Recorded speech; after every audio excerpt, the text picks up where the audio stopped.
It's my feel-good breakfast show. Have to ask our student reporter, Brandon Yates. You a believer, bro?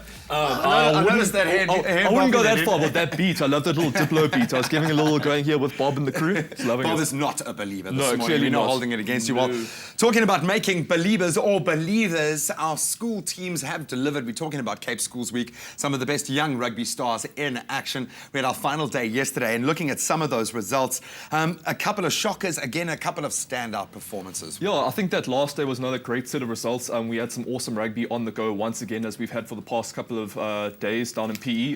The two Eastern Cape schools, Selborne and Grey PE, were the only two undefeated teams, so clearly that's looking good for the EP Craven Week team going forward.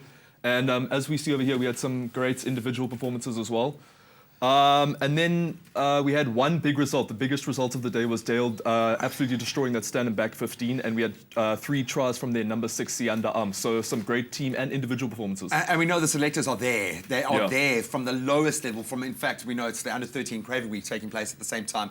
The selectors, this is where they really do start to get an idea of who is tracking. We know it's not a far leap from schoolboy to Currie Cup to Super Rugby to international rugby, as someone like Andre Pollard has proven. Yeah, I think it's great to see the youngsters getting out there and playing some competitive rugby at an early age, playing barefoot, calfoot rugby. So it's great to see the youngsters getting a taste of competitive rugby from a young start. We had some great results. We had an international game over here, just looking at this picture between Zimbabwe and Namibia.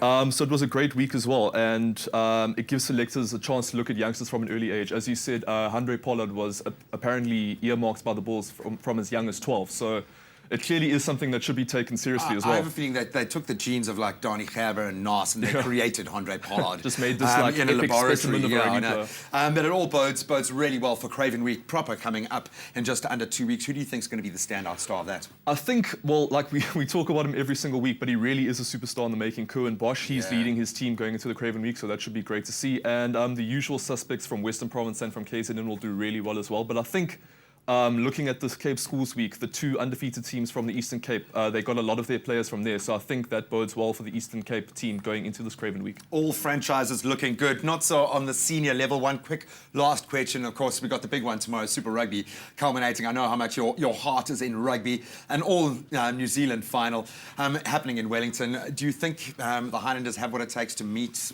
what the Hurricanes have, which is immense?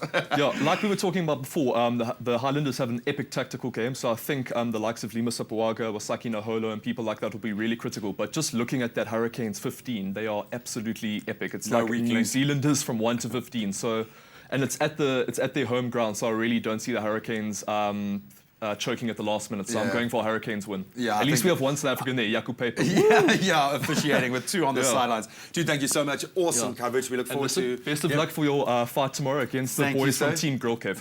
Girl Cave, I like that. Team Girl Cave, I'm sure ready for the challenge. Well, we can think about very little else, so I think let's keep it official for now. Let's get into the news. It is almost 7:30.